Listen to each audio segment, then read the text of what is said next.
மானாங்காட்டூர் என்று சொல்லக்கூடிய நமது கிராமத்திலே செல்வ வளங்களும் நீர் வளங்களும் பெருக வேண்டும் என்பதற்காக நம் முன்னோர்களால் அமைக்கப்பட்ட ஸ்ரீ செல்வவிநாயகர் ஆலய மகா கும்பாபிஷேகம் என்று சொல்லக்கூடிய அதி உன்னத வைபவமானது நடைபெற்றது.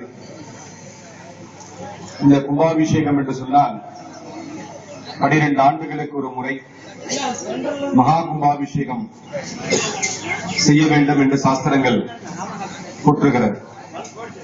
ஏன் 12 ஆண்டுகள் என்று சொன்னால், இறைவனானவன் இறைவனை தோற்றுவித்தால் அதற்கு கும்பாபிஷேகம் செய்ய வேண்டிய அவசியமில்லை என்றும், இதற்கு உதாரண கஷேத்திரமாக இருப்பது ராமேஸ்வரம் என்று சொல்லக்கூடியது. ராமபிரான் சிவபெருமானை தோற்றுவித்த காரணத்தால், இறைவன் இறைவனையை தோற்றுவித்த காரணத்தால் அதற்கு மகா கும்பாபிஷேகங்கள் செய்ய வேண்டியதில்லை என்று சாஸ்திரங்கள் சொல்லுகிறது. அடுத்ததாக போகர்கள், சித்தர்கள் இவர்களெல்லாம் ஒரு ஆலயத்தை அமைத்து அங்கு தெய்வத்தை உருவாக்கினால் ஒரு யுகத்திற்கு ஒரு முறை கும்பாபிஷேகம் செய்ய வேண்டும் என்று சொல்லுகிறார். இதற்கு உதாரண கஷேத்திரமாக இருக்கக்கூடியது பழனி என்று சொல்லக்கூடிய கஷேத்திரம். அந்த பழனியிலே போகர் என்று சொல்லக்கூடிய சித்தர் நவபாஷாணத்தின் மூலமாக முருகபெருமானை தோற்றுவித்தார். இதை சித்தர்களால் உருவாக்கப்பட்ட தெய்வம். அடுத்த 3வது நிலையில் இருக்கக்கூடியது மனிதன் இறைவனை எழுந்தருளிக்க செய்தார். அந்த மனிதனானவன் இறைவனை எழுந்தருளிக்க செய்யக்கூடிய ஆற்றல், அதனுடைய சக்தி 12 ஆண்டுகளுக்கு ஒரு முறைதான் இருக்கிறது. ஆகையாலேதான் 12 ஆண்டுகளுக்கு ஒரு முறை கும்பாபிஷேகத்தை நாம் காண வேண்டும், நம்முடைய சந்ததிகள் எல்லாம் வழிநடத்தி செல்ல வேண்டும் என்பதற்காக கிராமம் தோறும் ஆலயங்களை அமைத்து அதை பரிபாலனம் செய்து வரக்கூடிய ஒரு பாக்கியத்தை நமக்கெல்லாம் முன்னோர்கள் ஏற்படுத்தி இருக்கிறார்கள். சீக்கிரம் இந்த கும்பாபிஷேகம் என்று சொன்னால் முதல்ல நம்ம என்னன்னு தெரிஞ்சுக்கணும். கும்பாபிஷேகம் என்பது பஞ்சபூதங்களை ஒருங்கிணைப்பது மகா கும்பாபிஷேகம். பஞ்சபூதங்கள் என்று சொன்னால் நீர், நிலம், நெருப்பு, காற்று, இப்படியாக வான், ஆகாயம் என்று சொல்லக்கூடிய பஞ்சபூதங்கள். இந்த பஞ்சபூதங்கள் ஒருங்கிணைக்கின்ற பொழுது மகா கும்பாபிஷேகம் என்று சொல்லக்கூடிய தெய்வ சாநித்தியம் இருந்திருப்பதாக சாஸ்திரங்கள் கூறுகிறது. அதிலே முதலாவதாக பஞ்சபூதங்களில் இருக்கக்கூடியது வான் என்று சொல்லக்கூடிய ஆகாயம். எதற்காக ஆகாயம் என்று வைத்துள்ளார்கள் என்று சொன்னால், இறைவனானவன் எங்கும் வியாபித்திருக்கிறான், எல்லா இடங்களிலும் இறைவனானவன் இருக்கிறான் என்பதற்காக வானவனாகிய இறைவனை அழைத்தல். எப்படி அழைக்கிறோம் அப்படின்னம்னா, சப்தம்னா காற்று. காற்றுங்கிறது 2வது பஞ்சபூதம், மந்திர சப்தம். அந்த மந்திர சப்தத்தின் மூலமாக வானவனாகிய இறைவனை இங்கு அழைக்கின்றோம். எங்கு அழைக்கிறோம் என்று சொன்னால், யாக குண்டத்திலே பாலாக்னி, சிவாக்னி, யவனாக்னி, கேவலாக்னி, இப்படி பலவிதமான ரூபங்களின் மூலமாக அக்னிகளை உருவாக்கி ஹோமங்களை செய்கிறார்கள். அந்த அக்னியிலே இறைவனை எழுந்தருளிக்க செய்கின்றோம். அக்னி என்று சொல்லக்கூடிய நெருப்பானது 3வது பஞ்சபூதம். 4வது பஞ்சபூதத்திலே இருக்கக்கூடியது தண்ணீர், நீர் என்று சொல்லக்கூடிய புனித நீர். அந்த புனித நீர் எங்கு இருக்கிறது என்று சொன்னால், யாகசாலையில் வேதியில் வைத்திருக்கின்ற கலசத்திலே இருக்கிறது. அந்த கலசத்தில் இருக்கக்கூடிய புனித நீரிலே அக்னியில் எழுந்தளிக்கின்ற இறைவனை, அந்த சாநித்தியங்களை கலசங்களிலே சமர்ப்பணம் செய்கின்றார்கள். அந்த புனித நீரானது எங்கு கொண்டு போய் சேர்க்கப்படுகிறது என்று சொன்னால், 5வது பஞ்சபூதமாக இருக்கக்கூடியது மண் என்று சொல்லக்கூடியது. மண்ணிலிருந்து எடுக்கப்பட்ட விக்கிரகம் விநாயக பெருமான். அந்த விநாயக பெருமானுக்கு இந்த புனித நீரை அபிஷேகம் செய்கின்ற பொழுது பஞ்சபூதங்கள் ஒருங்கிணைக்கப்படுவதாக சாஸ்திரங்கள் போட்டுகிறது. அந்த நிகழ்வுகளை அரிது மானிடராய் பிறத்தல் அரிது என்று சொல்வார்கள். அப்படி மனிதனாக பிறந்த நாம் நம்முடைய காலங்கள் என்று சொல்லக்கூடியது 60 வயதிலிருந்து 80 வயது வரை இந்த காலகட்டங்களிலே இறைவனுடைய திருநாமாக்களை மனதிலே நினைப்பது, நம்மால் முடிந்த ஆலயங்களை எழுப்புவது. இந்த ஆலயங்கள்லாம் ஏன் இருக்கிறோம் அப்படின்னா, நாம் ஒரு தர்ம நெறிகளோடு வாழ வேண்டும். ஒரு ஆலயம் அமைந்தால்தான் அதற்கு மகா கும்பாபிஷேகம், திருவிழாக்கள், உற்சவங்கள் இவைகள் எல்லாம் நடக்கும். அப்பொழுது அந்த கிராமத்தில் இருக்கக்கூடிய அனைத்து மக்களும் இங்கு வந்து அந்த ஆலயத்தை தரிசனம் செய்கின்ற பொழுது அந்த சமுதாய ஒற்றுமை என்று சொல்லக்கூடிய நிகழ்வானது நமக்கு ஏற்படுகிறது. ஒரு கிராமமானது சுபிட்சமாக இருக்க வேண்டும், மங்களகரமாக இருக்க வேண்டும். அங்க வாழக்கூடிய மக்கள் எல்லாம் சந்தோஷகரமாக இருக்க வேண்டும் என்பதற்காகத்தான் நம்முடைய முன்னோர்கள் எல்லாம் ஆலயங்களை அமைத்து அதை கும்பாபிஷேகம் செய்யக்கூடிய பாக்கியங்களை நமக்கு ஏற்படுத்தி இருக்கிறார்கள்.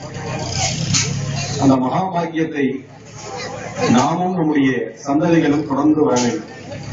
தொடர்ந்து அந்த ஆலயங்களை பரிபாலனம் செய்து அந்த தெய்வத்தினுடைய சக்திகள் எல்லாம் குறையாமல் பார்த்துக்கொண்டு அந்த மகா கும்பாபிஷேகங்களை எல்லாம் தக்க காலங்களிலே செய்ய வேண்டும் என்பதற்காகத்தான் நாம் இந்த மகா கும்பாபிஷேகம் என்று சொல்லக்கூடிய அதி உன்னத வைபவத்தை நாம் ஏற்படுத்தி இருக்கின்றோம். அந்த வைபவத்திலே 1000 கும்பாபிஷேகங்களை நாம் காணுகின்ற பாக்கியத்தை பெற்றிருக்கிறோம்.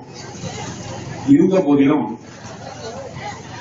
இந்த குரு என்று சொல்லக்கூடியவர் எங்கிருந்து வருகிறார், அவர்கள் மூலம் நமக்கு என்ன பயன்கள் கிடைக்கிறது, ஏன் இந்த குருவை நம்முடைய முன்னோர்கள் ஏற்படுத்தினார்கள், இந்த சிவபூஜையின் மூலமாக நமக்கு என்ன பயன்கள் எல்லாம் கிடைக்கும் என்பதை அறிந்து உணர்ந்து இந்த சிவபூஜையை காண வேண்டும்.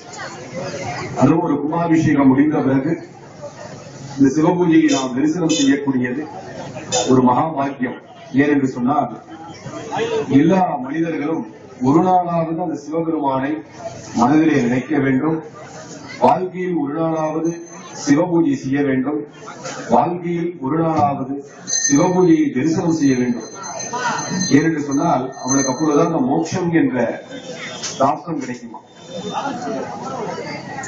இந்த குரு என்று சொல்லக்கூடியவர் எப்பொழுது வருகிறார் என்று சொன்னால், நம்முடைய நாடு என்பது கும்பு நாடு. இதை 24 நாடுகளாக பிரித்திருக்கிறார்கள். இந்த கும்பு நாட்டிலே காலத்திலே 7 சிவாலயங்கள் மட்டும் இருந்ததாகவும், இங்கு வாழக்கூடிய மக்கள்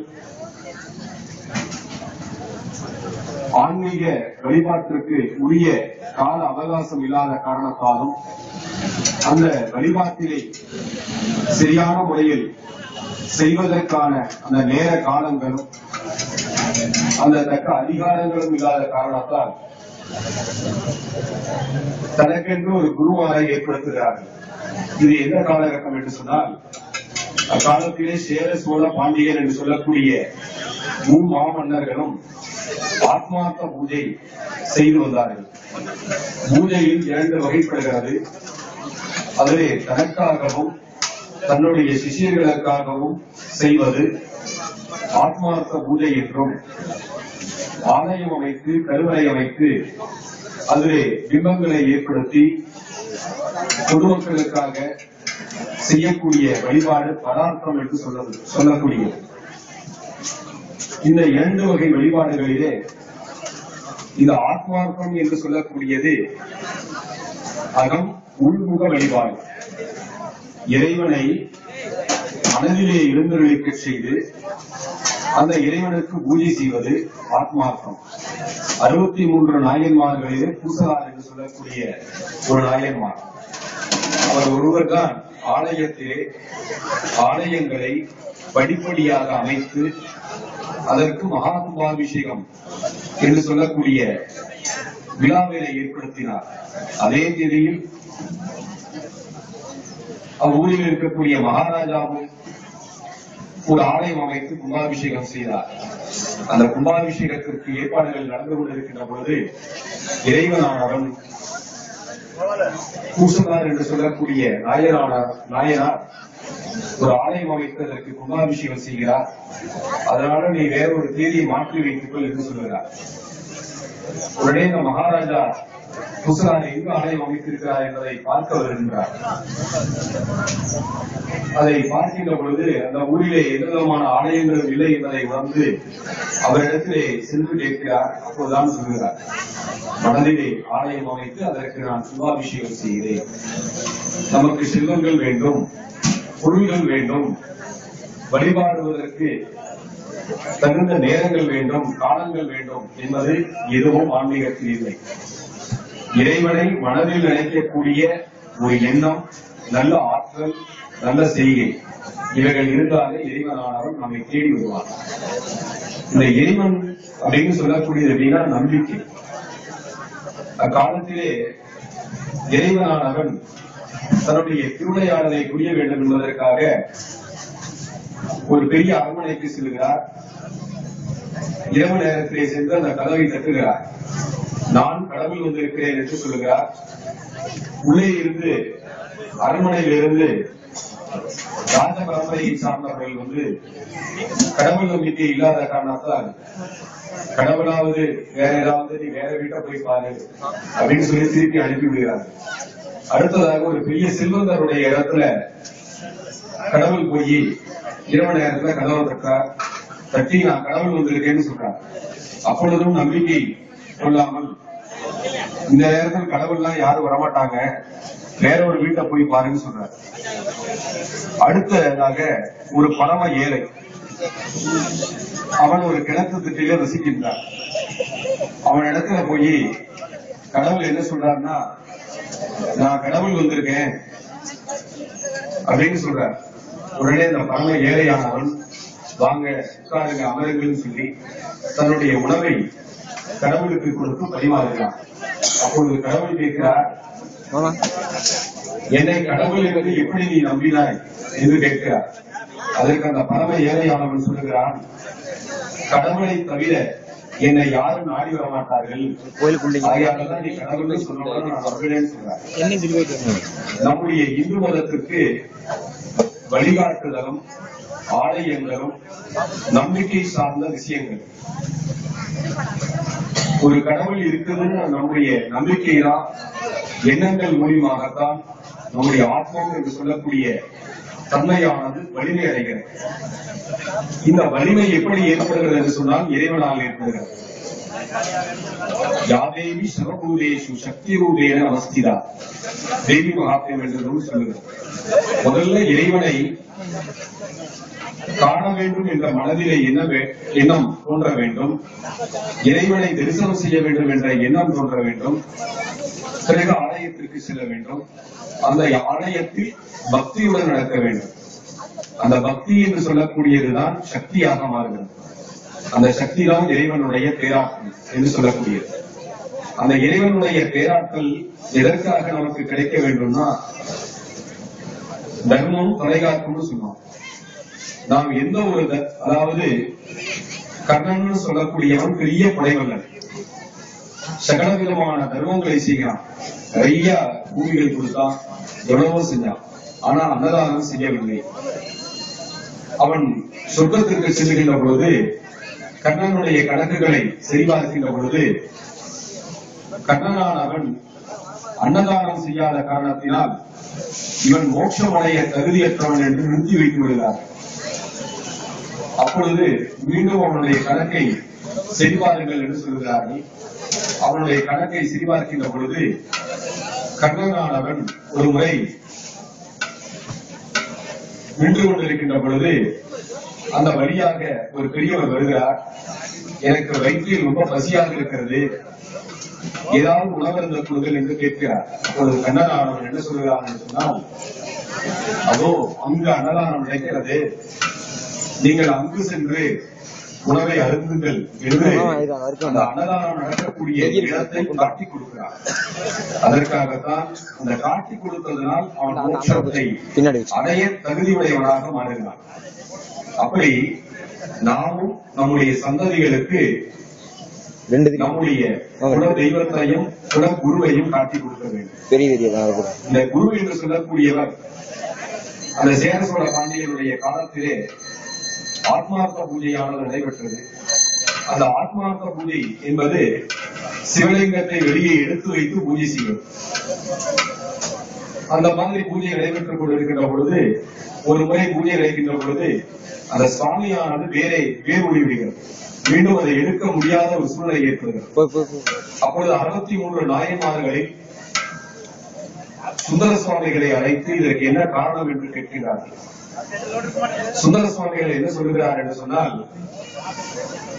இதைவிட சிறப்பான ஒரு சிவபூஜையானது நடைபெறுகிறது. அந்த சிவபூஜையை கலந்து கொண்டு அந்த சிவபூஜையை மூலமாக இந்த சைவ நெறியை தோற்றுவிக்க வேண்டும் என்று சொல்லுகிறார். அப்படியே ஆகட்டும், நீங்கள் இந்த குங்கு மண்டலத்திலே சிவபூஜை நடத்துவதற்கு ஏற்பாடு செய்யுங்கள் என்று முதலாவதாக 3 மன்னர்களும் ஆணையிடுகிறார். உடனே சுந்தர சுவாமிகளானவர் 7 விதமான கஷேத்திரங்களிலே இருந்து 7 விதமான சிவாச்சாரியர்களை அழைத்து வந்து குலகுருக்களாக நியமனம் செய்து இங்கு வாழக்கூடிய மக்களுக்கு தினந்தோறும் சிவபூஜை செய்யுங்கள். இதற்காக இந்த சிவபூஜை மக்கள் செய்யும் பாவம் அரசனை சாரும், மன்னன் செய்யும் பாவம் மந்திரியை சாரும், சிஷியர்கள் செய்யும் பாவம் குருவை சாரும்.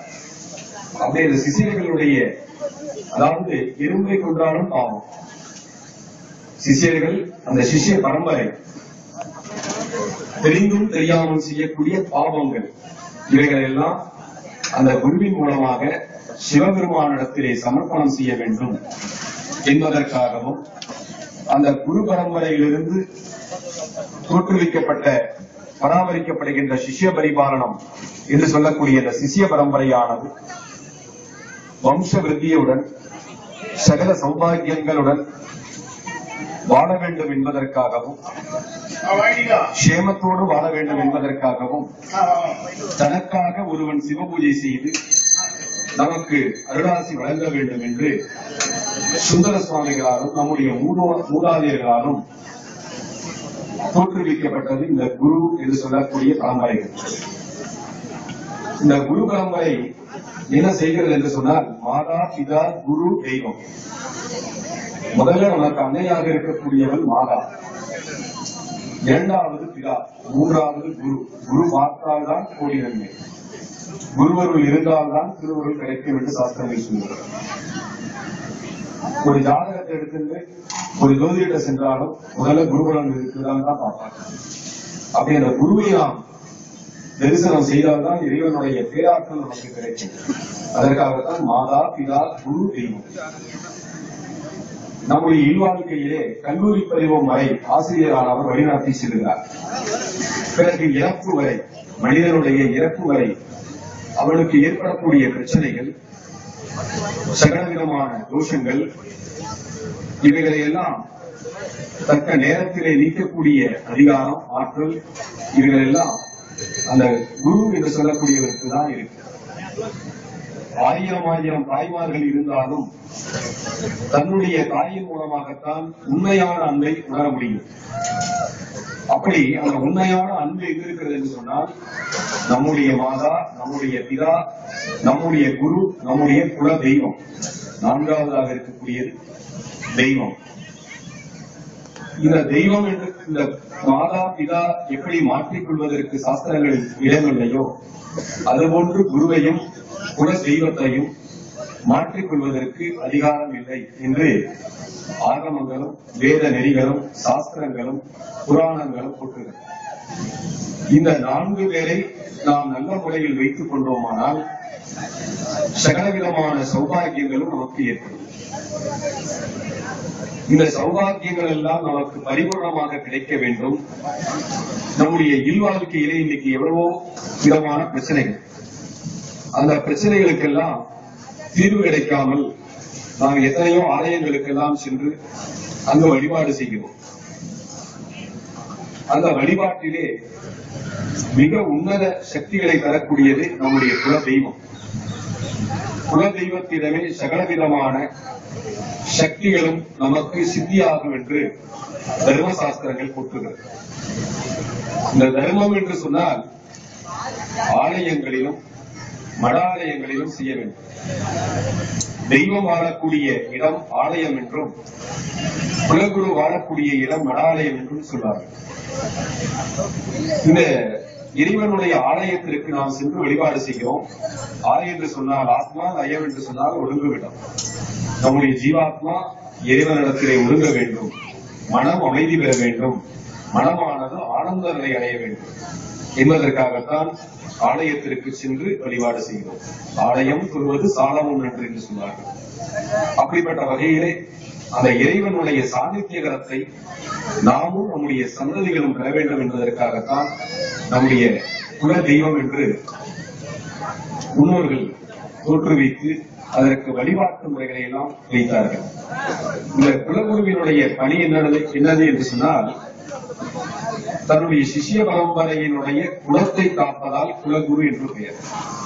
அதே மாதிரி சிஷ்ய பரம்பரையினுடைய குலங்களை காப்பதால் குல தெய்வம் என்று பொருள். வருடந்தோறும் குலதெய்வத்திற்கு நாம் வரிகளை செலுத்தி வருகிறோம். வரிகளை செலுத்திய பிறகு சகலவிதமான உரிமைகளை நாம் எடுத்துக் கொள்கிறோம். அதே போன்றுதான் திருமண ஆலயங்கள், குரு பரம்பரைகள் அவர்களிடத்திலே அந்த உரிமைகளை எடுத்துக்கொண்டு நமக்கு ஏற்படக்கூடிய பிரச்சனைகளை பகிர்ந்து கொள்ளக்கூடிய ஒரு ஆட்களும் தன்மையும் அந்த இடத்துல இருக்கிறது. இவைகளெல்லாம் 1942 முதல் 1929 முதல் 42 வரை குலகுருவினுடைய பணியானது கிராம கிராமமாக சென்று சிவபூஜை செய்து அருளாசி வழங்கி அந்த சிஷ்ய பரம்பரையானது சௌபாகியங்களுடன் வாழ வேண்டும் என்பதற்காகத்தான் அந்த சிவபூஜை என்று செய்கிறார். நமக்காக ஒருவன் சிவபூஜை செய்கிறான் என்பதை நாம் முதலிலே உணர வேண்டும். அதன் பிறகு நம்முடைய சந்ததிகளுக்கு அதை தெரிவிக்க வேண்டும். ஏனென்று சொன்னால், இன்னைக்கு குலதெய்வத்தினுடைய திருக்கோவில் எங்க இருக்கிறது என்பது பல பேருக்கு தெரியாது. குலதெய்வத்தை மறந்துட்டு எத்தனையோ பேர் இருக்காங்க. அந்த குலதெய்வத்திட்ட போய் வழிபாடு செய்யும் பொழுது, ஏன்னா அவன் நமக்கு தாய், அந்த தாயினிடத்திலே மனப்பூர்வமான வழிபாடுகளை எவன் ஒருவன் செய்கிறானோ அவனுக்கு சகலவிதமான சௌபாகியங்கள், அவன் வேண்டக்கூடிய பிரார்த்தனைகள் இவைகள் எல்லாம் நிறைவேறும். அதற்காகத்தான் நம்முடைய முன்னோர்கள் குல தெய்வம் என்று வைத்திருக்கிறார்கள், குலத்தை காப்பதனால். அந்த குலம் என்று சொன்னால் நம்முடைய குல மரபுகள், சம்பிரதாயங்கள் இவைகளெல்லாம் மாறக்கூடாது. இவைகளெல்லாம் மாறியது என்று சொன்னால் பலவிதமான கலப்பு திருமணங்கள், பலவிதமான இடையூறுகள், விபத்துகள், மன சஞ்சலங்கள், ரோகங்கள் இவைகள் எல்லாம் ஏற்படுகிறது. இதற்கெல்லாம் என்ன காரணம்னா, அந்த குல மரபு, குல தர்மத்தினுடைய நிலைகள் இவைகளெல்லாம் நாம் தெரிஞ்சுக்காம இருக்கிறதா காரணம். அதாவது ஒரு குண்டு வேளாளருடைய வம்சத்துல நம்ம பிறந்தோம்னா அந்த வம்சத்துல இருக்கக்கூடிய பாரம்பரியங்கள் என்ன, எப்படி நாம் வாழ வேண்டும், இறைவனுக்கும் நமக்கும் என்ன ஒரு தொடர்புகள் இருக்கிறது அப்படிங்கறத நம்ம முதல்ல உணர வேண்டும். அந்த சம்பிரதாய நெறிகளை அனுசரித்து வாழ வேண்டும். அதற்காகத்தான் அக்காலத்திலே மங்கள வாழ்த்து என்று சொல்லக்கூடியதை திருமணத்திலே வைத்தார். அந்த மங்கள வாழ்த்து என்று சொல்லக்கூடியது அதி உன்னதமானது. அந்த காலத்தில் நம்ம ஒரு நிலம் வாங்குறோம்னா எப்படி பத்திரப்பதிவுகள் ஏற்பட்டதோ அதுபோன்று அந்த மங்கள வாழ்த்து வாசிக்கக்கூடிய அந்த செய்திகள் எல்லாம் அந்த திருமணத்திலே பத்திரப்பதிவுகளாக ஏற்றுக்கொள்ளப்பட்டதாக இறைவன் சொல்கிறார். அதே மாதிரி கொங்கு மண்டல சதகம் என்று சொல்லக்கூடிய நூல் பாரம்பரியங்கள், அந்த வம்சாவளியினர், குல மரபுகள், தர்மங்கள் இவைகளை எல்லாம் யார் ஒருவன் கடைபிடித்து வாழ்கிறானோ அவனுடைய வம்சாவளியினர், அவனுடைய சந்ததிகள் சிறப்பாக இருக்கும், நலமோடு வாழ்வார்கள். காலத்திலே இந்த சம்பிரதாயங்கள், குல மரபுகள், குலகுரு, குல தெய்வம், நல்ல ஆலயங்கள், ஆன்மீகங்கள் இவைகளெல்லாம் நம்முடைய முன்னோர்கள் தோற்றுவித்தார்கள்.